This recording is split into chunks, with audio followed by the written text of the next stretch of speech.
Começa agora o Repensar, programa que faz você refletir sobre temas novos, sobre conceitos antigos, rever seus conceitos, enfim, renovar ideias, renovar pensamentos.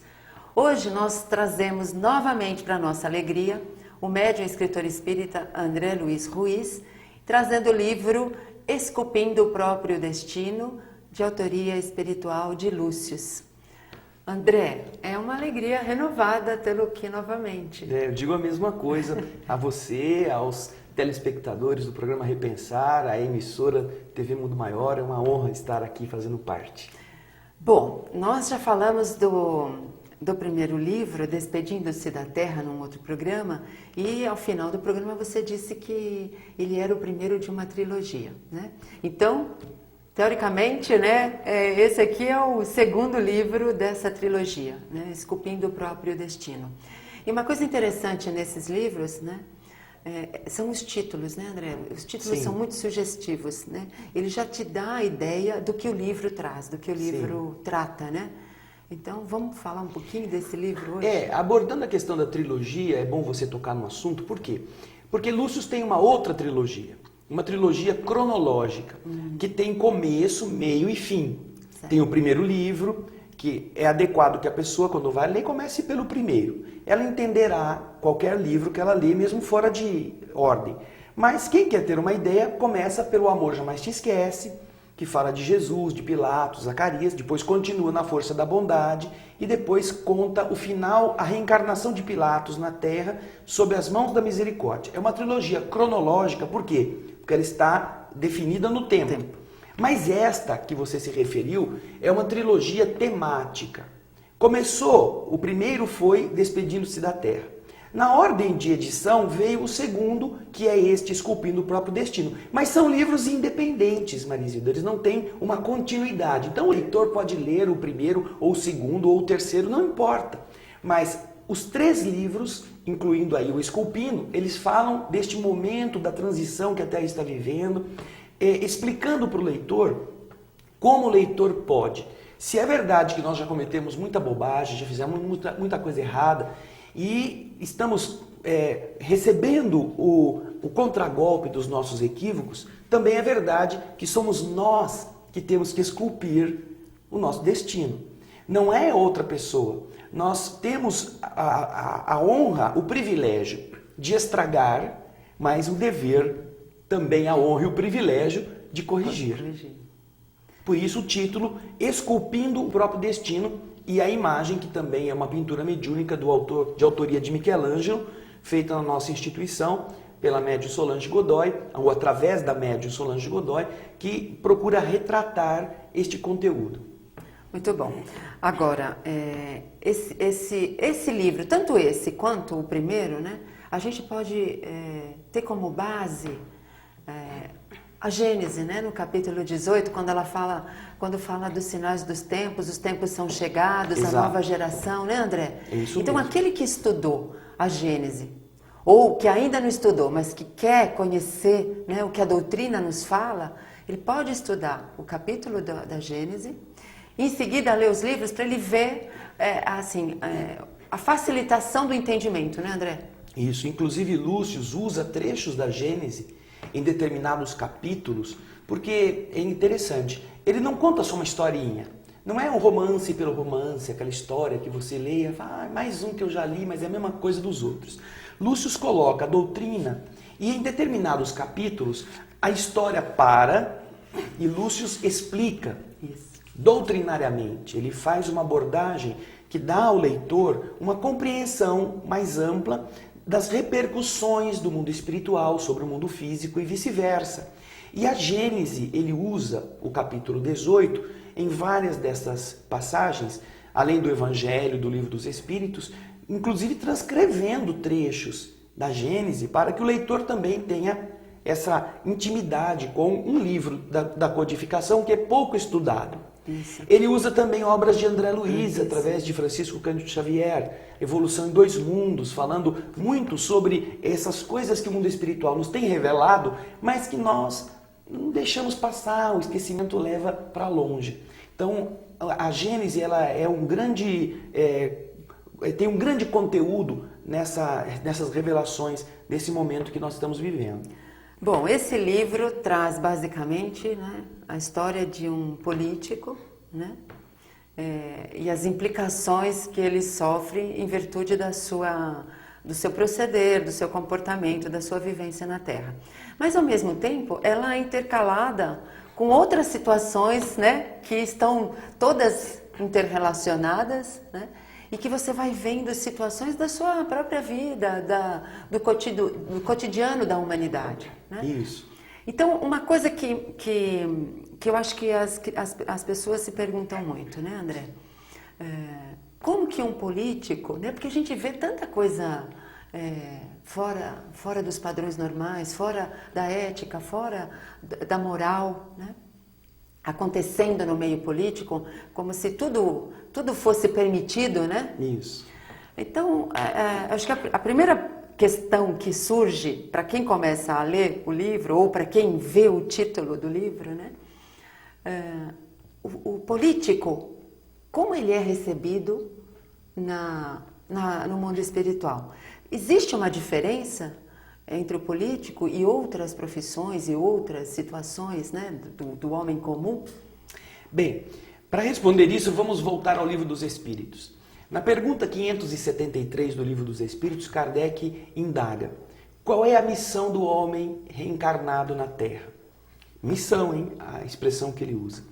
E os Espíritos dizem, como resposta, instruir os homens, ajudar o seu progresso, melhorar suas instituições por meios diretos e materiais. Cumpre uma missão tanto o homem que ara a terra quanto aquele que governa um povo. Por essas frases, nós já entendemos uma coisa, Marisilda. Nós temos como igual nível de responsabilidade para o mundo espiritual o homem que ara a terra, cumprindo uma missão, e aquele que governa um povo. Não há diferença, portanto, nas tarefas a serem realizadas, mas há nos efeitos daquilo que nós não estamos fazendo adequadamente, no cumprimento dessa missão. Nós vamos continuar falando isso logo após o intervalo. A gente volta já já. Não saia daí.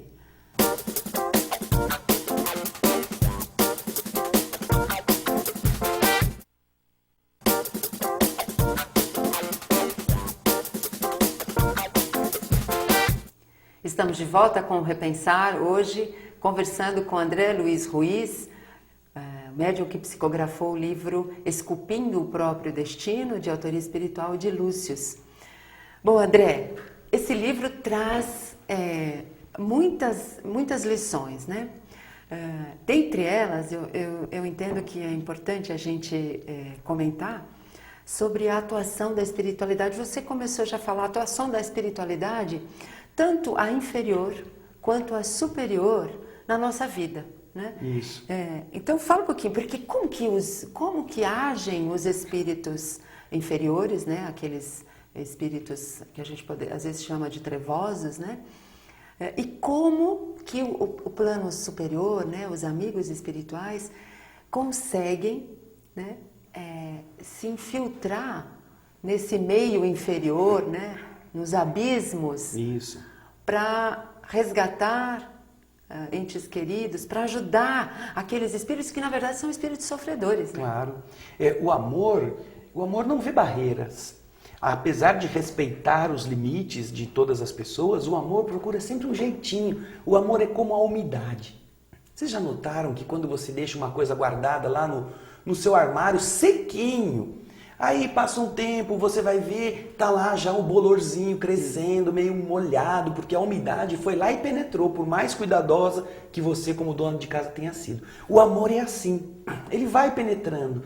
E então, mesmo nas esferas vibratórias mais densas do que as do mundo físico, ou seja, onde as trevas são mais pesadas, que se localizam abaixo do nível da crosta terrena, onde estão entidades ainda de padrão bem mais grotesco, bem mais atrasado, para lá também se direcionam as atenções de espíritos elevados, tentando exatamente ajudá-los a sair daquelas situações. E é a história do próprio político, porque para onde você pensa que foi o político deste corrupto, deste indivíduo indecente, que não soube cumprir a sua missão na área da política, para onde você pensa que ele foi? Ele desencarnou, o velório dele é muito interessante, porque Lúcio conta como é o velório. E também depois ele mostra que lá para onde ele foi levado não é para o inferno, porque a palavra inferno quer dizer lugares inferiores, mas nós ligamos a história do Satanás, do diabo, aquela coisa toda. Mas são lugares abaixo da região crostal, né, onde espíritos mais densos estagiam em aprendizado, graças à sua própria vibração. Mas lá existem espíritos que se despem das suas luzes, das suas vibrações, se comprometem a estagiar lá por algum tempo, às vezes alguns anos, para acompanhar um ente amado que eles querem resgatar. E olha que interessante, eles têm que se preparar tão bem que eles não podem, a não ser que queiram se denunciar, eles não podem sequer recorrer à oração. Aquela oração que o eleva a Deus, ele não pode. Porque ao fazer isso, ele vai se iluminar. Ele se ilumina e ele se denuncia. Então eles têm que trabalhar numa disciplina e procurar ver os momentos que ele pode se chegar. E acontece com a mãe do Oliveira, que está lá tentando ajudar o filho a sair daquele antro, onde ele é explorado pelas mesmas entidades que tomavam conta dele na Terra quando ele estava encarnado. Já é uma sociedade, Marisilda, que vem da Terra, do momento em que ele estava no mundo como um político, que não sabia se conduzir adequadamente, e que depois que ele desencarnou, ele voltou à turma dos invisíveis, e ele está sendo sugado, ele está sendo usado nessa região. E é assim que na área da explicação da região inferior, não é? Os espíritos mostram, Lúcio mostra a ação dessas entidades, e ela descobre que existe lá, não só ela, há um grupo, outros espíritos na mesma condição, e eles se encontram por sinais, eles se descobrem, eles estão ali, cada um vivenciando uma experiência para buscar ajudar uma criatura. E eles resgatam, isso é interessante, que chega a ser comovente o resgate desses espíritos, né, que aparentemente são tão fortes, tão brutos, né, mas que diante do amor daquelas criaturas, eles dissolvem toda essa agressividade e são levados. Né? Inclusive, Lúcio descreve o grande furor que faz no seio dessas entidades a aproximação do carnaval. Sim. Ele relata como essas entidades se programam para vir à superfície, ou como os seus líderes deixam que os seus tutelados, porque lá muitos estão meio que escravizados, não é? E como é que esses que os lideram inferiormente permitem que eles voltem como um prêmio para explorar o magnetismo animalizado em abundância por ocasião das festividades carnavalescas, onde existem excessos de todos os tipos, até para continuar mantendo-os sob o domínio. Porque é aquela história, você quer ser melhor, mas alguém abre uma porta e diz, olha, pode entrar aí e fazer o que se quiser, que está liberado. Você vai e faz todas as orgias e se aproveita de tudo que é feio. Aí quando você sai, o cara fala, tá vendo como você não presta? Você tem que continuar sendo meu escravo porque você olha o que você fez. Você não é bom. Verdade, essa desculpa que a gente usa de que é só um dia ou só são 4 dias. Isso. Não é justificável, né? Não estamos combatendo o carnaval sim. como fonte de prazer, de alegria. Mas estamos ressaltando, Lúcio faz isso, qual é o tipo de entidade que inferior quer perturbar e o trabalho dos espíritos superiores. Dr. Bezerra de Menezes está nesse livro.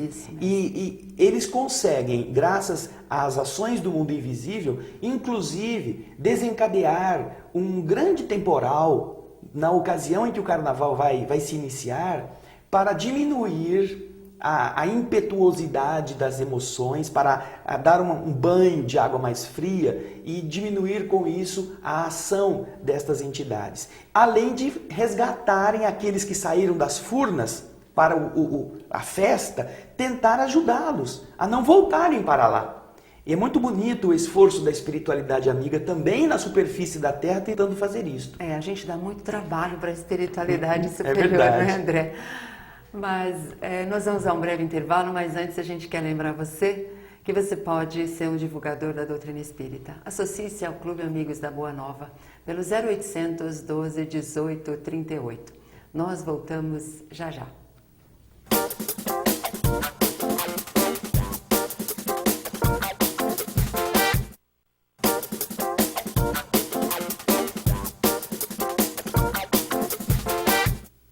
Estamos de volta com o Repensar, conversando hoje com André Luiz Ruiz, que psicografou o livro Esculpindo o Próprio Destino, de autoria espiritual de Lúcius.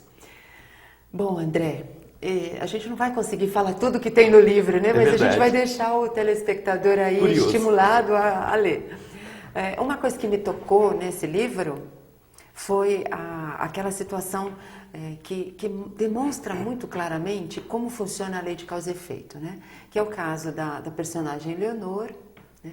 Que ela foi a namorada do político na idade jovem, né? Teve 2 filhos com ele e depois foi trocada, né? Pela fama, pela riqueza, enfim, né? Que também não nos cabe o julgamento, mas que é o fato, né? E ela vai passar por uma situação muito semelhante à situação da vizinha, né? Mas com programações muito diversas e ao mesmo tempo que é uma situação semelhante, ela é muito diversa, ela é muito diferente.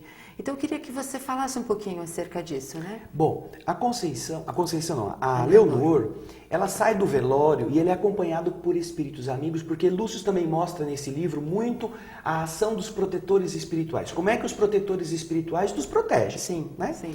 E a primeira coisa que eles tentam fazer com ela, já que eles sabem que ela tem uma programação espiritual que nesse ponto da sua vida precisará se valer da enfermidade para ser escoada, eles a acompanham para que ela comece a se preparar para descobrir que tem um nódulo no seio. Ela é levada a uma farmácia porque ela está com dor de cabeça, ela olha para uma parede que tem uma moça semidespida, ela pensa que é um filme pornográfico. Isso. E ela se aterroriza com aquilo, e aí ela fica sabendo que não é nada disso, é uma campanha. Alguém tinha feito um cartaz para ajudar a mulher a fazer exames, autoexames. Aí ela fica sabendo, leva um folheto, por fim descobre que ela tem um nódulo.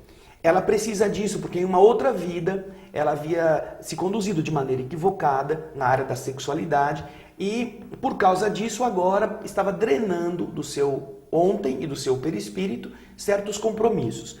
Isso tudo é revelado para ela em sonho pela ação dos mentores espirituais que a ajudam. Ela então começa a luta contra o câncer. Só que ela está passando pelo problema de ser pobre e de não ter recurso para fazer uma cirurgia, para fazer exames caros.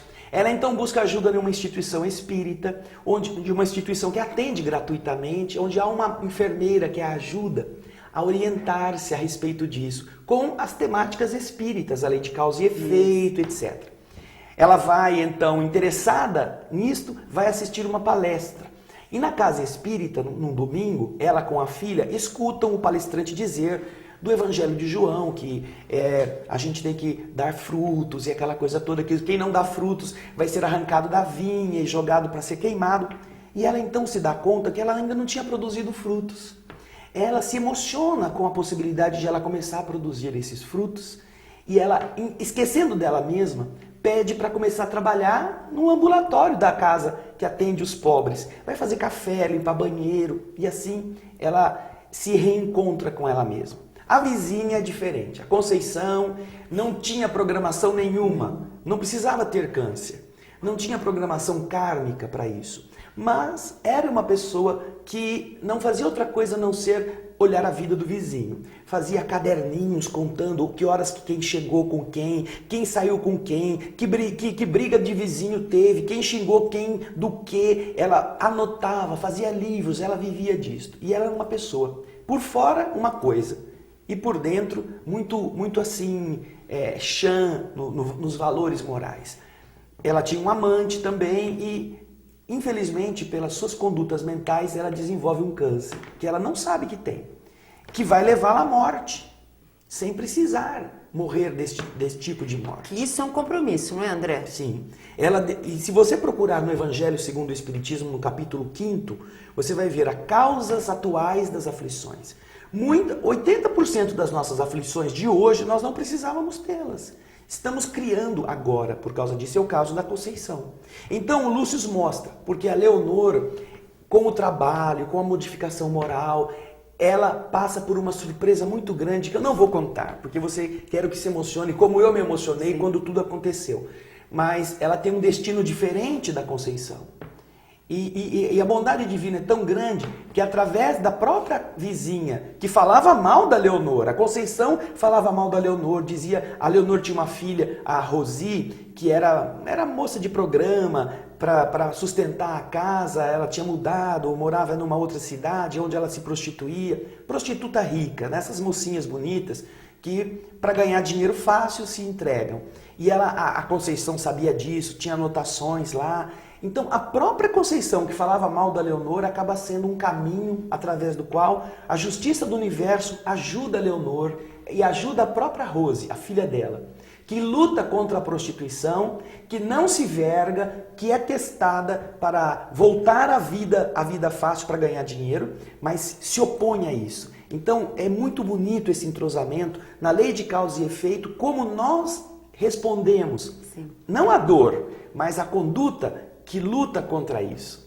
Então é interessante. E acho que nós estamos chegando ao final, mas só para finalizar, que uma coisa que também eu achei bastante interessante é o Dr. Bezerra de Menezes agindo não só nas instituições espíritas, né? Ele age em qualquer instituição que faça o bem e que esteja disposta a ajudar o próximo. Isso é extraordinário, né, André? É lindo, porque não há diferença de religião para os espíritos. A religião dos espíritos é a religião do amor. Exato. Não é a religião espírita. Não é a religião católica, não é a religião evangélica. É a religião do amor, em qualquer parte. Muito bom. Nós agradecemos muito a sua presença, André, e contamos com você para o próximo, para o terceiro livro. Será uma alegria estar aqui com você da TV Mundo Maior. O Repensar chega ao final, e se você quiser adquirir este livro, Esculpindo o Próprio Destino, entre em contato com a Mundo Maior Editora pelo site www.mundomaior.com.br. E se você tem alguma sugestão para o nosso programa, escreva para a gente, repensar@tvmundomaior.com.br. Encontro você no próximo programa. Até lá!